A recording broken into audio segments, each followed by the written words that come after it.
इससे ना चींटी नहीं चढ़ती है खाने में। और हल्दी, धनिया पाउडर, मिर्ची पाउडर और नमक। और ना गांव में ननिहाल में जाओ ना तो पूरा गांव ये बड़ा प्यार करता है। मैं बनाने लगी हूँ राजमा की सब्जी। ये वाला राजमा है जो पूरा काला नहीं रहता है। और यहाँ पे सरसों का तेल डाली हूँ कुकर में। और ना राजमा आज मैं पहले उबाल के नहीं रखती हूँ, एक साथ ही बना दूँगी ताकि ये प्याज ना अच्छी तरीके से गल जाएगा उसके पकते पकते में।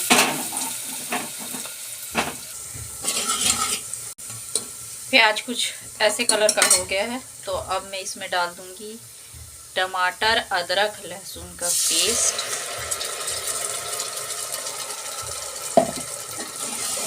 और उसके बाद में जाएंगे मसाले। तो ये है मसाले जिसमें जाएगा, ये है चिकन मसाला एवरेस्ट, हल्दी, धनिया पाउडर, मिर्ची पाउडर और नमक।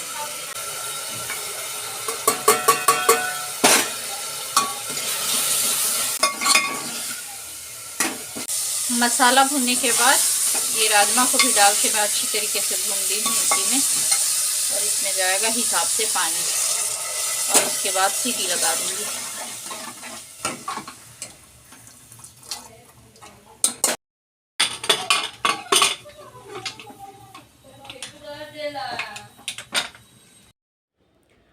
राजमा 3 सीटी में ही अच्छी तरीके से पक गया था। और पकने के बाद इसमें हरा धनिया मैं डाल दी हूँ। और ये देखिए, ना ज़्यादा मसाले हैं ना कम मसाले हैं, एकदम परफेक्ट है। थोड़ी देर में ये गाढ़ा हो जाएगा। बच्चों को बस में बिठा के आ गई थी और मौसम बड़ा अच्छा सा हुआ है, बड़ा सुहाना सा मौसम हुआ है। सारा चीज़ मैंने कर लिया है। मैंने कुक का रोल निभा लिया, मम्मा का निभा लिया। अब मेरे कांता भाई बनने का टाइम है तो अब मैं सारी चीज़ें को साफ़ करूँगी, पूरा आंगन साफ़ करूँगी। बड़ा कचरा कचरा हो रहा।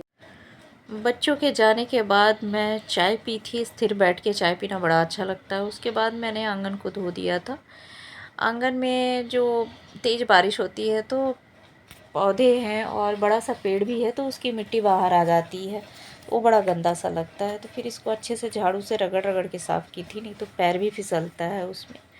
और आज कहीं बाहर जाना ही नहीं है, बारिश हो रही है, बच्चे भी नहीं हैं, तो फिर मैं किचन साफ़ कर दूँगी।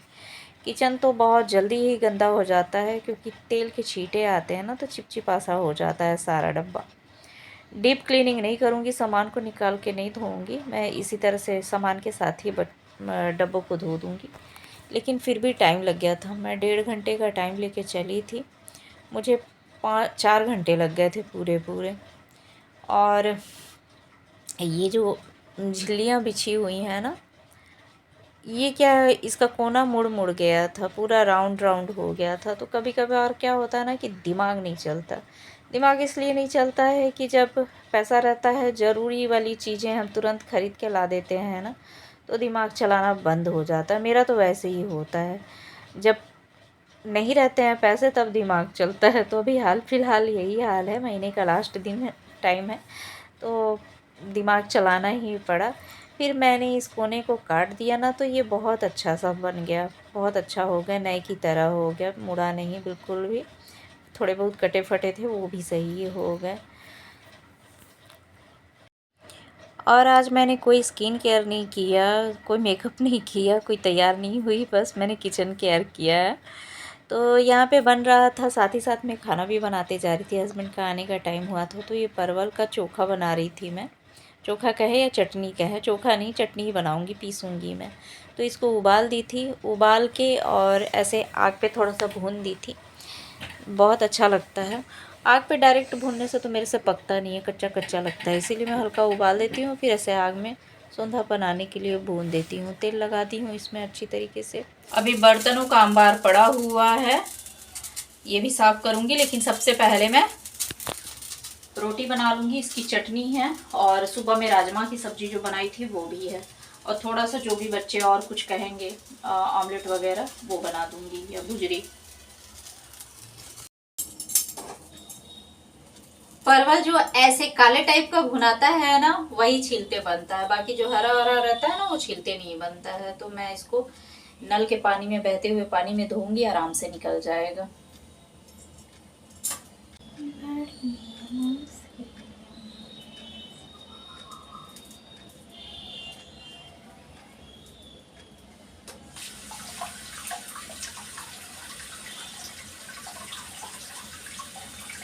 थोड़ी सी मशक्कत तो करनी पड़ती है छीलने में।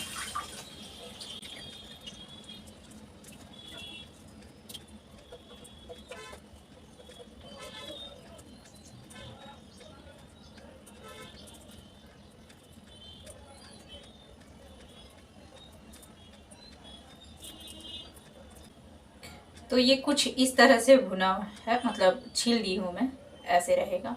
और पानी में उबाली थी ना, इसमें हल्का सा कट लगाया था मैंने। आप कट नहीं भी लगा सकते, लेकिन क्या है, मैं सब्जियों को देख के ही फिर उसको पकाना भुनना कुछ भी करती हूँ। तो ऐसे करके निचोड़ दी थी, उसके बाद ही मैंने आग पे इसको भुना था, नहीं तो ये पानी पानी हो जाएगा पूरा, फिर गाना चलेगा मैं पानी पानी हो गई। ये चटनी पीसने के लिए तैयार हो गई है। इसमें डाल दी हूँ वो परवल, लहसुन, मिर्ची, धनिया पत्ती, नमक और थोड़ा सा सरसों का तेल। अब इसको मैं पीस लूँगी। बिल्कुल हल्का सा ही चलाना है इसको। और ये चटनी तैयार हो गई है। मोटे मोटे से ही रखूँगी इसको मैं, ज़्यादा बारीक वाला अच्छा नहीं लगता है। इसको तो हाथ से भी मसल सकते हैं, लेकिन क्या है ना कि वो चूल्हे के पके हुए परवल ना अच्छी तरीके से हाथ से मसलाते हैं, ये वाले नहीं मसलाते। तो मैं पीस ही देती हूँ इस तरह से मोटा मोटा सा। बड़ा टेस्टी लगता है, कभी आप ट्राई करें।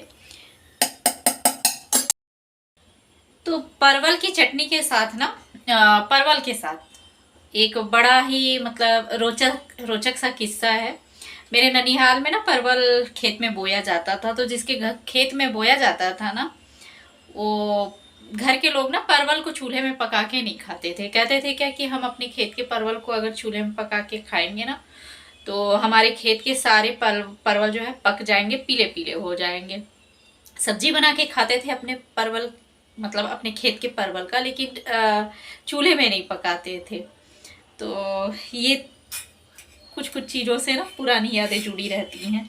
तो मुझे अक्सर याद रहता है, जब भी मैं परवल की सब्ज़ी बनाती हूँ या परवल का चोखा चटनी कुछ भी बनाऊँ ना, मुझे ये बात याद रहती है कि नानी के यहाँ सब नहीं खाते थे, दूसरे खेत से खाएंगे, और मामी लोग नहीं पकाते थे। हम लोग जाएंगे ना तो कोई और ही पका देगा, चाहे कुछ भी, क्योंकि आंगन बड़ा रहता है, पास पर पड़ोस जो है इकट्ठे होके बैठ के बातचीत करते हैं। तो और ना गांव में ननिहाल में जाओ ना, तो पूरा गांव ये बड़ा प्यार करता है, बहुत प्यार करता है। गांव की बात ही अलग होती है। तो हम जब भी जाते थे ना, तो ऐसा लगता था ना कि पूरा गांव बड़ा प्यार करता था, मतलब उनके घर में मेहमान आए हैं हम। तो ऐसा ही कुछ था। अब तो शहरों में ऐसी बातें नहीं होती हैं, और शायद अब तो फुर्सत ही नहीं है कि हम ननिहाल जाएं, बहुत दूर है और टाइम भी नहीं है। अब खुद ही बाल बच्चे हैं, तो उनकी पढ़ाई लिखाई सब कुछ देखना। और ये रहा मेरा किचन, ये देख लीजिए। मेहनत तो लगती है, लेकिन हाँ चमक जाता है बड़ा सा। तो ऐसे ही कुछ मैं सामान रखती हूँ। ये गवर्नमेंट क्वार्टर है ना, तो ये ऊपर में जो है ऐसा ही है, थोड़ा नीचे इसके ऊपर सामान रखने के लिए छज्जा है। और किचन बड़ा छोटा सा रहता है, गवर्नमेंट क्वार्टर का किचन एकदम छोटा सा रहता है। अभी ये रह गया है धोने के लिए, इसको मैं कल धोऊंगी।